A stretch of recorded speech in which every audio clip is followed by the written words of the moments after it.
अस्सलामुअलैकुम my to family, welcome back to my channel. सब लोग कैसे हो? उम्मीद करती हूँ सब लोग खैरियत से ठीक ठाक खुशबाश होंगे।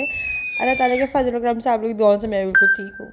तो यहाँ जो है ये व्लॉग ईद से एक दिन पहले का है और थोड़ा सा अपलोड करने में देर हो गई क्योंकि थोड़ा सा मसरूफ़ थी, बिज़ी थी इसलिए। तो एक दिन पहले मुझे इस चीज़ का मालूम था कि आज चांद रात है एंड कल बकरा ईद होनी है। और यहाँ पर मैं सारी की सारी साफ़ सफाई अच्छे इस तरीके से कर रही थी। वैसे तो रोज़ाना ही साफ़ सफाई होती है, लेकिन जिस दिन हमें इस चीज़ का होता है ना, आज चांद रात है, तो उस दिन हम अपने घर के दरवाजे तक साफ़ कर रहे होते हैं। डस्टिंग वगैरह बहुत अच्छे से क्लीनिंग हो रही होती है घर की, और दीवारें तक साफ़ हो रही होती है हर चीज़ के। कोई मकड़ी का जाला वगैरह तो नहीं है। वैसे तो इस घर में आए हुए भी मुझे कुछ दिन ही हुए हैं, लेकिन फिर भी आप समझें कि इस घर की डीप क्लीनिंग हो रही थी। तो जो है आप लोगों की ईद कैसी गुजरी मुझे कमेंट्स करके ज़रूर बताएगा। और आप सब लोगों को मेरी तरफ़ से, मेरी फैमिली की तरफ़ से और इब्राहिम की तरफ़ से ईद मुबारक, ईद मुबारक, ईद मुबारक, ईद मुबारक। अच्छा, मैं जब किसी से गले मिलती हूँ ना, मतलब ईद पर, तो मैं बोलती रहती हूँ इस तरह से ना, मतलब अगर 3 दफ़ा गले मिलना है तो 3 दफ़ा बोलूँगी ईद मुबारक, ईद मुबारक, ईद मुबारक। अच्छा भाई, यहाँ पर देखें इतनी मट्टी, तौबा, मतलब आप समझें कि ड्राइंग रूम साफ़ किया। ड्राइंग रूम को मैंने, खैर ड्राइंग रूम तो बनाया नहीं, लेकिन फिर भी मैं इसको ड्राइंग रूम ही बोलूँगी।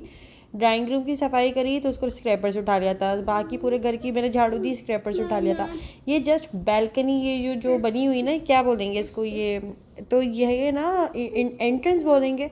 तो यहाँ पर इतनी मट्टी आ जाती है दरवाजे के नीचे से, इतनी मट्टी, मतलब हवा, माशाल्लाह हवाएं तो बहुत चल रही हैं हैदराबाद में, लेकिन उसके साथ साथ एक साइड इफेक्ट ये भी है कि बहुत ज़्यादा मट्टी भी उड़ती है। और ये मट्टी देखें, यहाँ तक कि रोज़ाना सफाई होती है, रोज़ाना झाड़ू लगती है, सुबह शाम आप समझें कि झाड़ू लगती है, लेकिन फिर भी बस इस जगह पे बहुत ज़्यादा मट्टी आती है। क्या किया जाए भाई। तो बाहर से जो मट्टी आती है वो इतनी ज़्यादा उड़ के ना आए, इसलिए मैं क्या करती हूँ, झाड़ू वगैरह देने के बाद एक बाल्टी भर के ऐसे ही डाल देती हूँ, ताकि जो बाहर मट्टी पड़ी हुई है ना वो बैठ जाए और वो नरम पड़ जाए और वो उड़े ना, और फिर उड़ के वो मेरे घर पे ना आए ख़ास तौर पे। तो यहाँ पर चेटियाँ भी आ रही थी मट्टी के साथ साथ, और पता नहीं क्या भाई।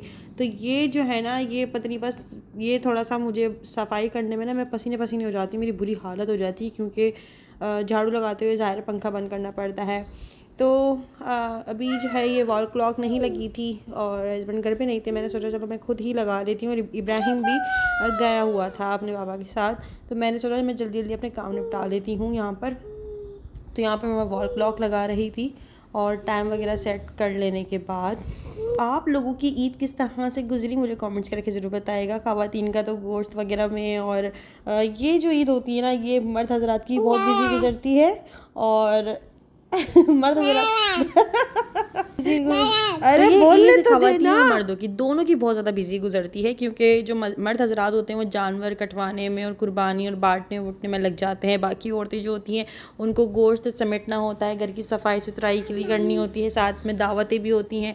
इसके अलावा सुबह सुबह लोगों के नाश्ते में वही कलेजी बनती है। मैं तो कलेजी डिनर में भी ना खाऊं, लोग नाश्ते में पता नहीं कैसे खा लेते हैं। तो हमारे यहाँ तो नहीं बनती, अम्मी बनाती भी थी तो हम लोग खाते नहीं थे, वही अंडा डबल रोटी वाला नाश्ता करते थे। साथ साथ में शीर खुरमा भी नहीं खाती थी भाई मैं, तो नाश्ते में मुझसे कुछ नहीं खाया जाता सिवाय चाय और अंडे के ना। तो यहाँ पर मैंने कुछ अपने सॉन्ग्स वगैरह लगा लिए थे और फिर मैं काम कर रही थी, ताकि घर में बड़ा सन्नाटा सा लग रहा था। इब्राहिम घर में नहीं होता ना, तो बड़ा बहुत ही ज़्यादा कोई सन्नाटा हो जाता है। वो होता है ना, तो मैं कुछ ना कुछ बोलती रहती हूँ कि ये, लेकिन जब वो नहीं होता घर पे तो काम तो मेरा इजीली हो जाता है, लेकिन मेरा दिल नहीं लग रहा होता कुछ खास। यहाँ पर ना भाई कमरे में छिपकली आ गई थी, और इसको देखने के बाद मैं पहले समझी कि अच्छा ये ना छिपकली मैंने देखी ना, तो ऐसा लग रहा था ये मरी हुई है, तो मैं समझी ये मर गई है और ये मर के चिपकी हुई है दीवार पे ना। फिर कुछ देर बाद मूव करने लग गया। अच्छा, मैं बैठी हुई यहाँ पर थोड़ा सा ना सांस ले रही थी, मैं थोड़ा सा बैठ जाऊँ, फिर उसके बाद पोछा लगाऊंगी, और मैं टीवी देख रही थी। यहाँ पर छिपकली मूव करने लगी, तौबा इस्तग़फ़ार, मैं इतना बुरा डरी हूँ। मैं ना इतने बुरे तरीके से, मतलब मुझे समझ नहीं आता मैं क्या करूँ। मैंने कभी अपनी ज़िंदगी में इस तरह से छिपकली नहीं मारी होगी जिस तरह से अभी बैठ के मैं मार रही थी। मैंने पास शुक्र है कि मेरे पास स्प्रे था, तो मैंने ये ना स्प्रे किया। टाइगर नाम था स्प्रे का, इतना कोई ख़ास नहीं था क्योंकि छिपकली कुछ खास मरी नहीं थी, भाग गई थी वो ना, लेकिन कहाँ भागी मुझे आज तक वो मिली नहीं। तो ये ना, बस पूछो मत मेरे ऊपर क्या गुजर रही थी। मैं खुद ही अकेले कमरे में बैठी हुई चीखें मार रही थी और छिपकली को मारने की कोशिश कर रही थी, और ये दुआ कर रही थी कोई दरवाजे पे ना आ जाए, वरना मुझे जाना पड़ेगा, और मुझे अभी जाने की हिम्मत है नहीं। रूम का दरवाज़ा खोल के देखा तो छिपकली बराबर वाले कमरे के दरवाजे के बाहर पड़ी हुई बिलबिला रही थी जैसे वो मरने वाली, लेकिन वो मर नहीं रही थी। पता नहीं क्या तड़प रही थी, क्या हो रहा था, उसकी सांस उखड़ रही थी। कुछ देर बाद वो गायब भी हो गई वहाँ से, पता नहीं फ्रिज के नीचे गई, कहाँ गई फिर मुझे पता ही नहीं चला। खैर मैं काफ़ी देर तक उसको ढूंढती रही झाड़ू वाड़ू डाल के, लेकिन वो मुझे मिली नहीं, पता नहीं कहाँ चले गई। उसके बाद फिर मैंने अल्लाह अल्लाह करके पोछा लगाया और मैं डरती रही कि कहीं ऐसा ना हो मैं पोछा लगा रही हूँ पोछे के अंदर लिपट के आ जाए। वही पोछे पता नहीं, मुझे ना छिपकली से बहुत ज़्यादा डर लगता है, ऐसा लगता है घर में कोई मगरमच्छ आ गया है, लेकिन वो होती छोटी छिपकली है। भले छिपकली हो गई या चूहा हो गया, इनसे ना बड़ी गिंद आती है यार, इनको देख के करायत सी होने लग जाती है। माफ़ कीजिएगा अगर कोई खाना खाते हुए मेरा व्लॉग देख रहा है और इस तरह की बातें और इस तरह के सारे सीन चल रहे हैं तो प्लीज़ स्किप कर दिएगा थोड़ा सा। यहाँ पर जो है फिर मैंने पोछा वगैरह लगाया, और जब तक पोछा नहीं लगाओ ना तो घर में लगता नहीं कि साफ़ सफाई हुई है, क्योंकि एक तो मिट्टी इतनी ज़्यादा निकलती है घर में, और जब फिर पोछा लगता है ना फिर जाके साफ़ होता है। तो यहाँ पर जो है ना फिर मैं पोछा लगा रही थी, और यार इस पोछे से ना बड़ी सहूलत हो गई है कसम से, मतलब ये काफ़ी अच्छा पोछा लगता है इससे। एक वो होता है ना बगैर उसका मतलब बस पोछा होता है उसके अंदर, तो वो बड़ा गीला पोछा लगता है। इसके अंदर आप समझें कि स्पिनर भी है, तो इससे ना काफ़ी खुश्क पोछा लगता है और काफ़ी अच्छा साफ़ सुथरा लगता है। मैं ये काफ़ी औरतों को रिकमेंड कर सकती हूँ कि हाँ भाई आप ये ले लें। उसके बाद शाम में जो है ना फिर ये इब्राहिम के बाबा आए, और फिर इब्राहिम को मैंने जल्दी जल्दी से रेडी किया, और फिर हम लोग बाहर निकल गए थे क्योंकि गर्मी से बड़ा बुरा हाल हो रहा था भाई मेरा। तो यहाँ पर हम लोग आ गए थे बाहर पिज़्ज़ा इब्राहिम पे। मेरा सैलड खाने का बहुत ज़्यादा दिल कर रहा था, और काफ़ी दिनों से ही दिल कर रहा था, तो आज हम लोग आए थे यहाँ पे पिज़्ज़ा खाने के लिए और सैलड खाने के लिए। तो इब्राहिम और ये दोनों गए थे बाहर जूस वगैरह के लिए, और मैं बैठी हुई थी अंदर ही, हमने ऑर्डर वगैरह दे दिया था।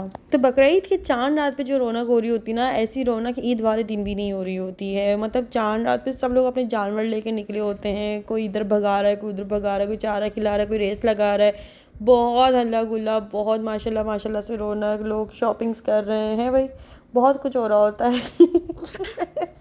हाँ, तो इब्राहिम भी मेरे साथ बैठा हुआ है और वो वॉइस रिकॉर्डिंग देख रहे हैं। आपको कुछ बोलना है, आपको कुछ कहना है, आपको मज़ा आया था इस दिन, और आपकी ईद कैसी गुजरी? अच्छा भाई यहाँ पर सैलेड आ गया, और देख के कितना मज़ा आ रहा है अल्लाह, मतलब दिल कर रहा है मैं दोबारा से खा लूँ। सबसे पहले पिज़्ज़ा हट में जब सैलेड आया था ना, तो लोग ऐसे गवारों की तरह निकालते थे सैलेड्स में कि बस पूछो ही मत, उनका बस नहीं चलता था कि वो प्लेट और बाउल सब कुछ भर लें, मतलब अपने पर्स भी भर लें, शॉपर भी भर लें, पता नहीं टेबल भर लें, क्या कर लें। तो उनको समझ नहीं आता था, इतनी सारी बिल्डिंग बना लिया करते थे।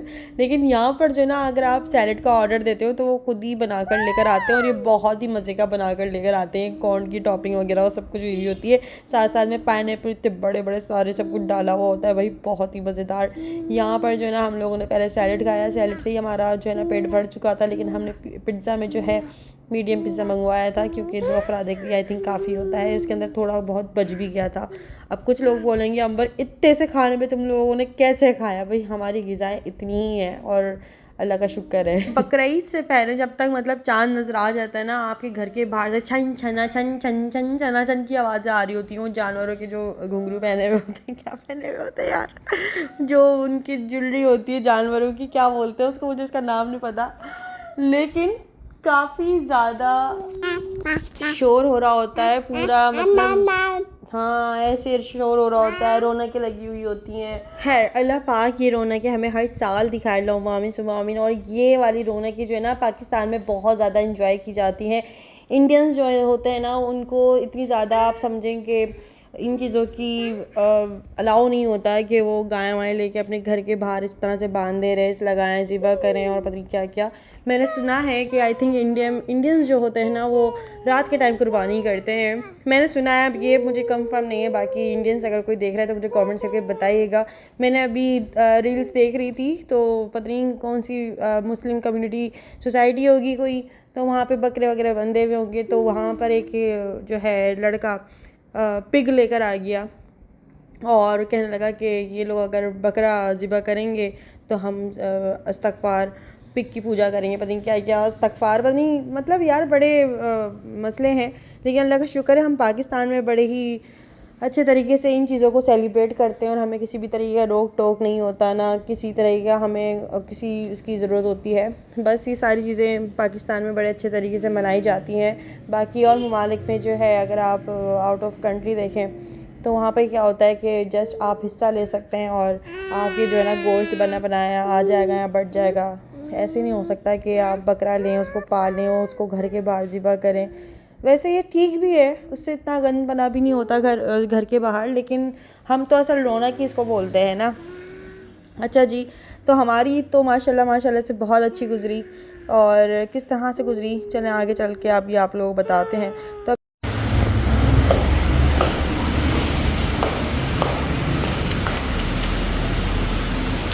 पारसी बेबी हैं आप, बहुत ज़्यादा आओगे, बहुत ज़्यादा।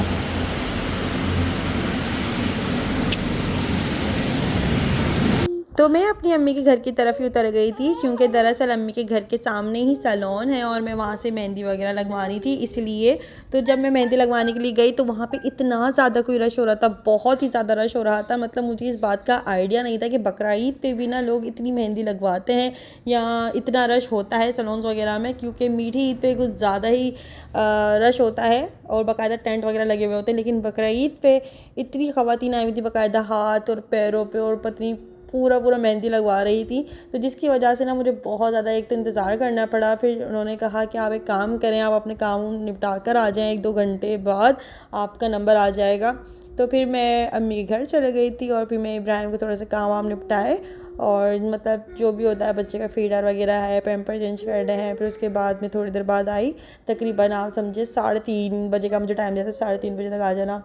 मैं फिर भी 3:45 बजे तक गई हूँ मेहंदी लगवाने के लिए और यहाँ पे फिर भी इतनी मतलब अभी भी एक खातून बैठी हुई थी और वो मेहंदी लगवा रही थी अपने हाथ पैरों में। खैर फिर मैंने सोचा चलो इसके बाद ही मेरा नंबर आएगा। मैं काफ़ी देर तक बैठी रही, फिर मेरे फाइनली मेरा जो है वो आ गया था, क्या कहते हैं, नंबर।